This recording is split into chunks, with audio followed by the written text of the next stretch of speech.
One common misconception about healthy eating is that it's more expensive. And while there are certainly cases where this can be true, you may be shocked to find that if you can skill up a little bit in the kitchen and set a little bit of time aside, you can make extremely healthy, nutrient-dense baked goods at home that are not only going to far surpass the quality and the nutritional value of their store-bought counterparts, but not only can you often make them for this just about the same amount of money, you can actually save a lot of money doing so. And in today's video, I am going to share with you several different baked good recipes that I make pretty much on repeat in my house so that I can hopefully inspire you to save a little bit of time, or save a little bit of money, I should say, by making these things yourself at home. But obviously, one of the big elements, one of the big trade-offs when instead of just going to the store and buying something like a loaf of bread already made,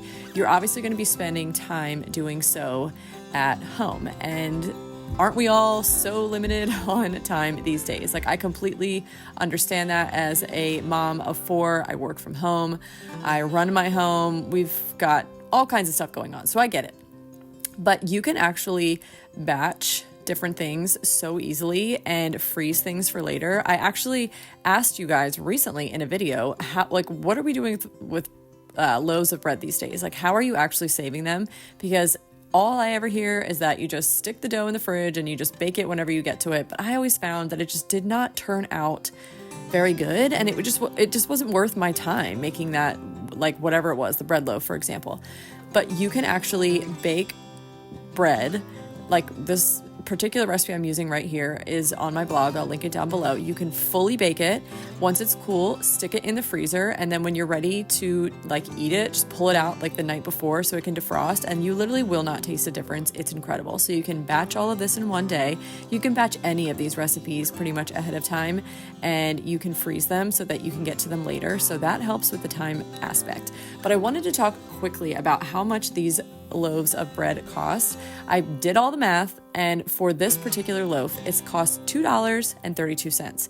Now, when I went to my local grocery store, when I looked at store brand, like whole wheat bread, it was kind of anywhere from $2.99 to $3.49 to even $6.49.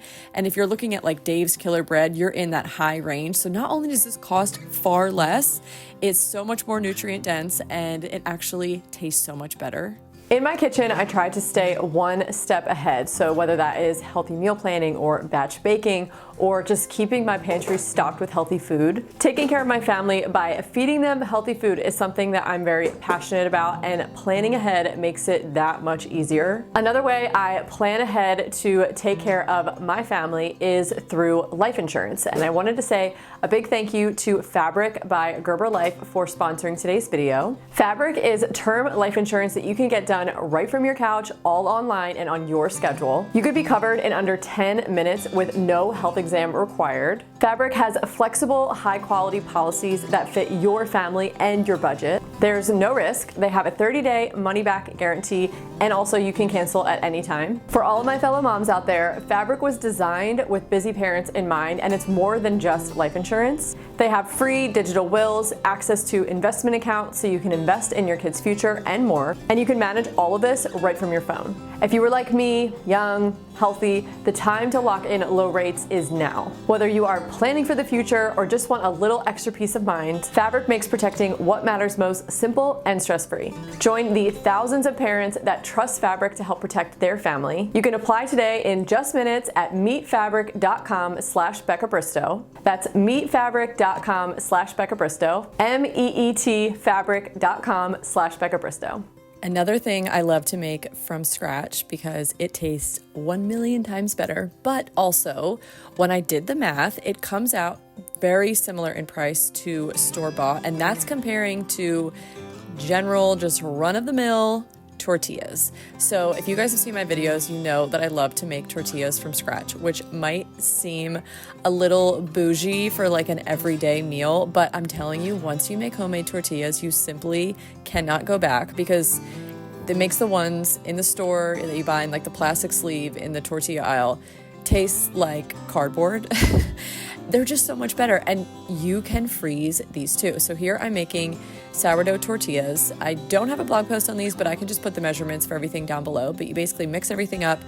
They're sourdough, so I made them early in the morning. I let them sit the rest of the day just to kind of like bubble up and puff up a little bit. They make the fluffiest, most tender tortillas, but same thing, you make them all the way through and then you can freeze them.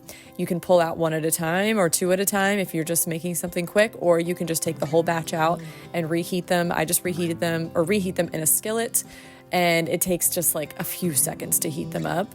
And it's so much easier and also, of course, so delicious. So I make mine with half fresh milled flour and half all-purpose, which basically makes them much more nutrient dense. I've done 2 separate videos on fresh milled flour, which if you're new to it, if you don't have a mill, highly recommend watching both of those videos because they kind of go over 2 different things. But fresh milled flour is mind-blowing and basically just extremely nutrient dense. It allows you to make everyday foods like bread and tortillas that, are carb rich, not necessarily super nourishing. It allows you to make them chock full of nutrients.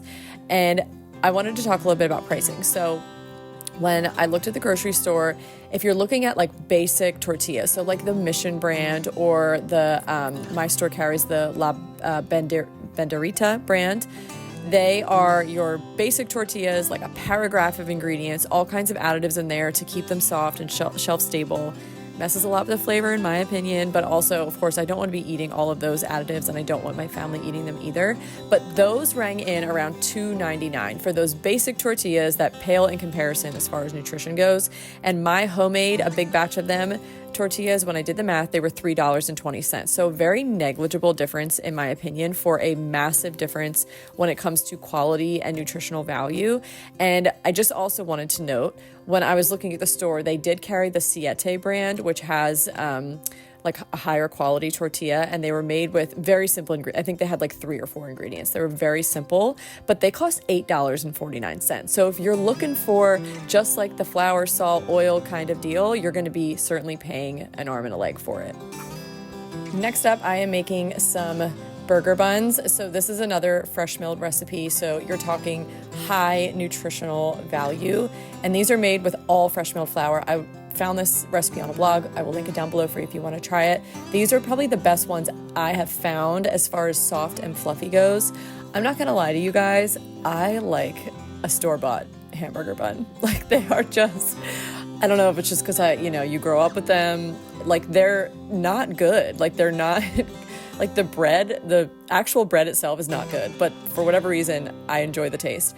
So these are not that. Like they are definitely more of like a bread, a little bit more dense of a bun. But the ingredients on those store-bought burger buns, like if you get like the straight up like ballpark, it's not good. That's also not good. And I don't want to be eating that. At least not, that's not something I'm going to serve in my house. If we have one, out and about every once in a while, I'm not going to sweat it, but I'm not going to serve that in my house. So this is what I make instead. And again, they're made with fresh milled flour. They're made with, real like pastured eggs, very nutrient dense. They're made with grass-fed butter and sucanat, like a really low processed sugar. They've got Redmond's real salt in them. I mean, they are truly very nutrient dense, very nourishing, and a great thing to pair with, grass-fed burgers.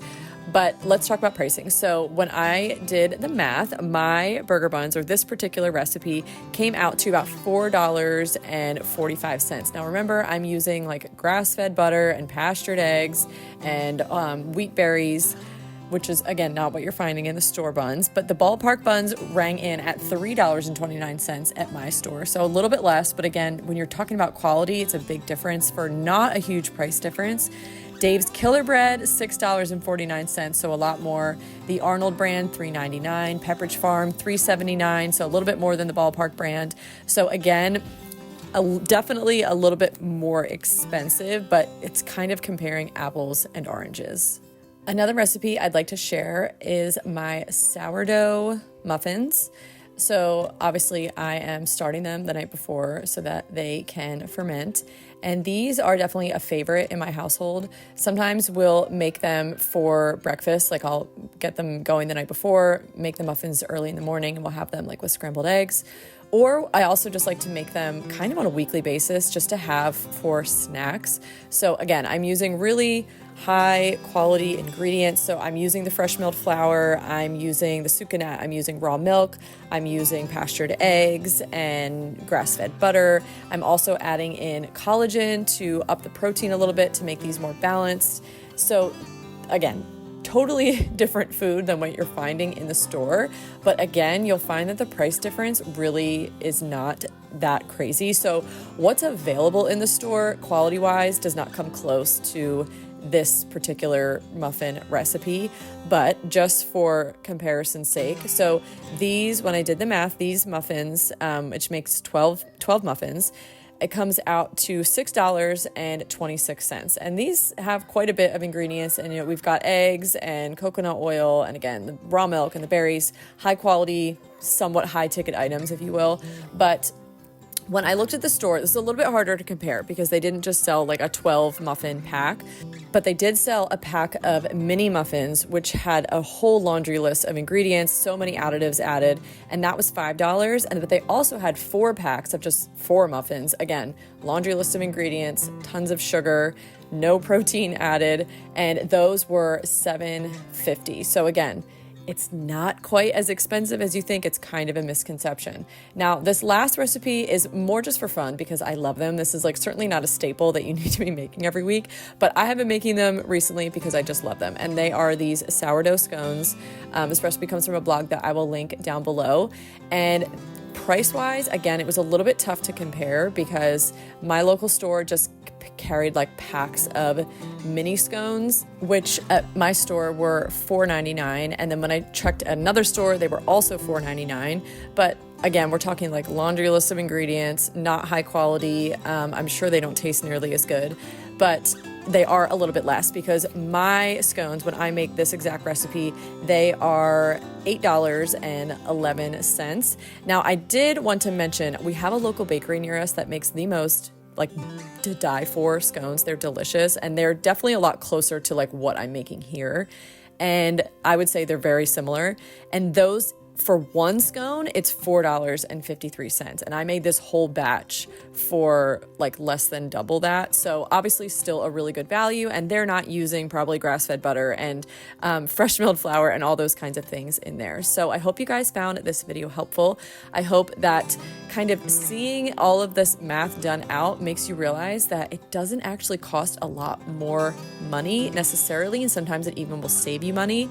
It just takes a little bit more time. And I've got lots of videos here in my channel to teach you on how to get in your kitchen and make some things from scratch. So I hope you'll subscribe and stick around, and I'll see you guys in the next one.